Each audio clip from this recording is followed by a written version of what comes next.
Non, non, non, non, non. Non, on est où? On est où? Cette Liga, les gars, c'est une blague. Parce que là, je suis en train de réfléchir. Là, tu vois, j'ai un blocage comme ça, là, mais je suis en train de réfléchir à... Est-ce que le Barça, actuellement, n'est pas plus clownesque que le Real, en fait? Non, parce que imaginez, hein, m'entendre dire ça, là, après tout ce que je dis du Real depuis le début de saison. D'habitude, dans une Liga, t'as le Real, le Barça et l'Atlético, qui ça dépend, mais majoritairement ils sont en dessous. Et t'as le Real et le Barça, et qui se répondent du tac au tac. Mais qui va faire le faux pas? On en est arrivé à qui va réussir? Parce qu'on est plus habitué à qui, à ce que les deux ratent. Je rate, tu rates, je rate, tu rates. On va apprendre la conjugaison à nos enfants comme ça, là. Non, mais franchement, ça devient très très grave. J'ai envie de parler au pluriel, ça devient très très grave. Non mais c'est quoi là le message envoyé? Après il y a des gens qui me disent oh, là tu dis la Liga. Non mais les gars, honnêtement, c'est clownesque là ce qu'on est en train de voir entre le Barça, le Real et tout là. Alors les Ganais, ça oui j'allais oublier. J'ai pas vu ça depuis Mourinho, Inter, Barça, Inter, au Camp Nou, match retour de la Ligue des Champions, t'élimines le Barça sur... je sais plus si t'avais perdu 1-0, si l'Inter avait perdu 1-0, et à la fin Mourinho il courait là dans la pelouse, vous allez vous rappeler, les anciens de cette scène elle est exceptionnelle. Mais depuis la 10e minute, même moins, depuis le but marqué par les Ganes, ils ont défendu le match, ils sont derrière, c'était ennuyeux à suivre, ennuyeux. Alors j'imagine même pas pour un supporter du Barça. Moi, en fait, il y avait un enjeu. C'est-à-dire, je regarde, je me dis, purée, tant qu'ils égalisent pas, tu peux repasser devant. Non mais les gars, attends. Est-ce que vous vous rendez compte que dans un championnat normal, là, le premier, parce que je peux même pas dire maintenant le Barça, parce que le Barça n'est même plus le premier obligatoire. Mais le premier, là, il a peut-être 10 points d'avance sur le deuxième, si c'est le Real qui est en forme ou si c'est le Barça qui est en forme. C'est minimum 10 points d'avance, ça y est, avec tous les... Mais comment ça, tu perds autant de matchs en 6 journées ou je sais pas combien? Le Barça, là, ils ont fait un enchaînement de défaites face à plus petits, mais même dans leur propre stade. Les Ganes, je sais pas si c'est héroïque ce qu'ils ont fait ou si c'est affreux. Ça dépend comment on regarde les choses. Le public peut se dire, franchement, regardez ça, c'est dégueulasse. Mais maintenant, les Ganes, moi je vous le dis, hein, ce match-là, dans leur tête, il est dans leur histoire. Hein. Défendre tout un match contre le Barça sans encaisser, quand t'es sur le terrain et que t'arrives à le faire, t'es content. Mais qu'est-ce que c'est affreux. On récupère, on balance. À un moment donné, j'avais du stress en me disant, purée, ils vont égaliser le Barça. Et à un moment donné, arrivé à la 86e ou la 90e, je commençais à perdre, j'avais même plus de stress, je me disais, mais on dirait que ça y est, même eux, ils se sont essoufflés. C'est comme si en fait tu tapais un mec, mais tu tapais tellement pas fort que lui il faisait rien, et ils étaient essoufflés de ne plus réussir à conclure. Mais c'est une dinguerie. Ils ont épuisé le Barça en défendant à 11 de la 10e minute de la première mi-temps à la dernière minute. Et puis, encore une fois, comme hier, parce que je sais que le discours va revenir, et c'est normal, l'arbitrage est nul. C'est vrai, l'arbitrage est nul, les gars, moi je vous le dis.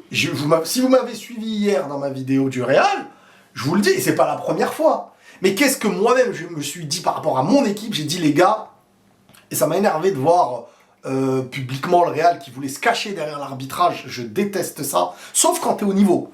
C'est-à-dire quand t'es vraiment au niveau, et que sur l'aspect, parce que ça arrive, des fois t'es au niveau, et l'arbitre, il peut te tuer un match. Mais le Real, hier, ils font un début de saison, mais catastrophique.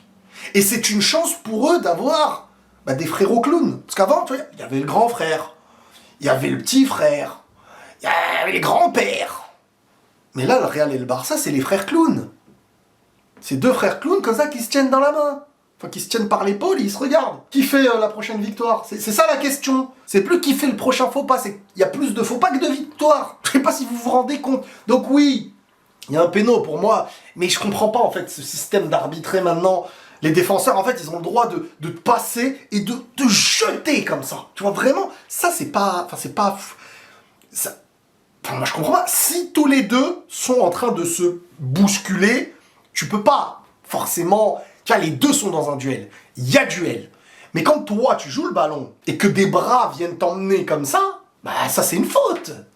Sinon, à quel moment c'est faute, à quel moment c'est pas faute? Et certains vont dire oui, mais c'est pas assez. Et comme le disaient les commentateurs, comment on juge que c'est assez et pas assez? C'est ça, moi, que je dis, parce que hier même avec Güler, ça bouscule. Bon, après, on pouvait se dire, Güler, il est un peu trop léger. Moi, c'est ce que je me dis parfois, mais s'il est trop léger, t'as pas besoin de te pousser avec tes bras, en fait. Non, l'arbitrage est mauvais, hein. Dire le contraire, non. Maintenant, est-ce que c'est une excuse pour autant de défaites pour le Barça en Liga contre plus petit et un début de saison catastrophique, presque aucun match à retenir pour le Real, si ce n'est contre l'Atalanta? Si c'est l'arbitrage qui a fait tout ça, perso, j'en doute. Moi, j'ai du mal à me dire ça, hein. Vraiment, maintenant qu'il y a eu des mauvais arbitres sur plusieurs matchs, oui, mais ta position actuelle pour le Real, et en vrai, maintenant, le Barça aussi, hein. Les gars, faut pas se mentir, hein.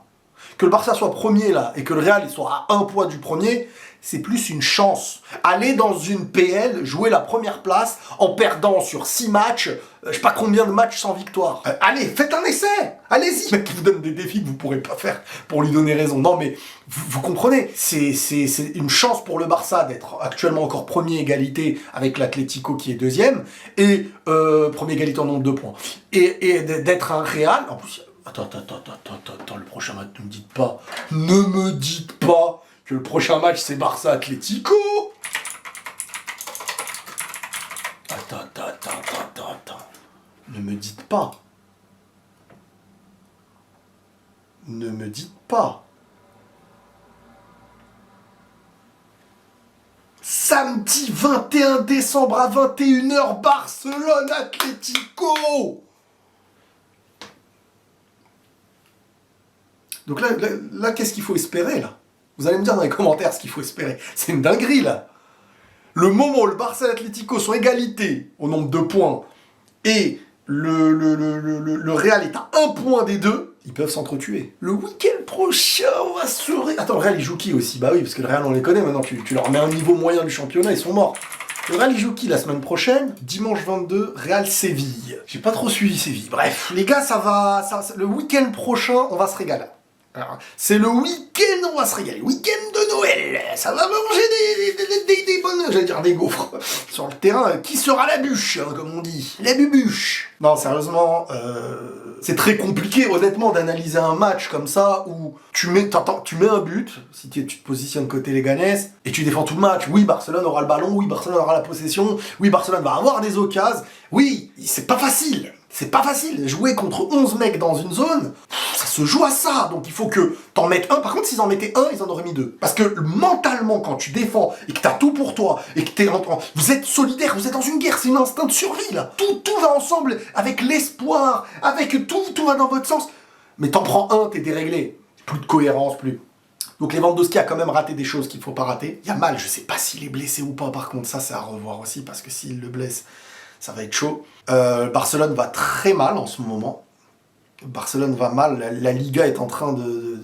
Franchement, si on avait un grand Barça et un grand Real, et que le Real et le Barça font beaucoup de faux pas parce que les petits ne sont pas petits, j'aurais dit, ouais, en vrai, ouais. Par exemple, le Rayo d'hier, ils font un bon match. Footballistiquement, qui peut dire quelque chose? Mais le Leganés d'aujourd'hui, ils te mettent un but et ils défendent comme des barjots, ils font dégager. C'est juste, toi, t'as pas été juste. T'as des occasions de malade. En vrai... Ouais, tu peux avoir un péno, c'est vrai. Peut-être tu mets le péno, ça relance tout sur les dernières minutes. Mais en vrai, tu peux marquer tellement de buts dans le jeu aussi. Et puis c'est pas le premier match que tu perds chez toi, contre plus petit. C'est pas le premier match que tu perds tout court en Liga. Le nombre de points perdus, les gars, j'aimerais bien aussi que dans les commentaires, il y en ait un qui vient me montrer le nombre de points perdus par le Real et le Barça. Je sais pas si c'est autant de points qui ont été gagnés que perdus. Non, c'est trop. C'est pas au niveau, c'est pas sérieux. C'est la clownerie... C'est la Liga clownesque. Sponsor de l'année prochaine, le cirque Zavata. Et tu peux pas. C'est l'Atlético, ils vont arriver. En plus, t'as Grisou, là, il a une forme olympique. L'Atlético, ils vont arriver l'année prochaine. Enfin, 2025. Et ils vont prendre cette Liga. Même si on sait que toujours en deuxième partie de saison, il faut de la régularité. Mais, vous savez, une régularité aussi, quand t'es troisième et tout ça, y est, les matchs, ton objectif, c'est de passer à la saison prochaine. Mais quand... tu joues la première place, l'Atlético, c'est pas comme s'ils ont pas déjà gagné la Liga, hein. C'est pas comme s'ils ont pas déjà fini deuxième de Liga, hein. Donc l'Atlético, là, attention. Parce que quand ils vont sentir l'odeur de la première place, ils vont pas jouer de la même manière. Attention, là, il y a une forme, il y a plein de choses qui reviennent. En plus, il y a une adrénaline, il n'y a pas qu'une forme. C'est-à-dire qu'ils ont connu des moments difficiles qu'ils ont surmontés. Le match contre le Barça, bon, à moins que ça se passe comme d'habitude, ils se fassent tamponner la tronche 3-4-0 contre le Barça. Barça n'est pas dans une forme de confiance, il y a mal à voir comment il va revenir. Atlético en confiance, faire perdre des points au Barça ou à l'Atlético, c'est bénéf pour le Real, qui joueront chez eux. 16h15, ils peuvent prendre la première place le lendemain. Attention. Non, bref, globalement, c'est catastrophique pour le Barça. Catastrophique. J'ai pas vu ça depuis Mourinho. Ou peut-être, c'est vrai, sur Twitter, les gens m'ont dit, ou peut-être le Real contre City, match retour chez eux, là. Quand t'as défendu comme un chien de la casse. Sauf que quand même, on va dire que t'es le Real Madrid et à l'aller, enfin sur l'aller et le retour, t'as mis 4 buts quand même. Pour l'aller et le retour, t'as mis 4 buts. Donc t'es pas les Ganes, t'as quand même eu tes actions, t'as eu des contres et tout, mais après, voilà, t'étais contre le meilleur Manchester City. Bref, en parlant de Manchester City, les gars, le ballon d'or volé, les gars, ça se paye. Hein. Ça se paye très cher. Prenez tous soin de vous, les amis, et la paix sur vous.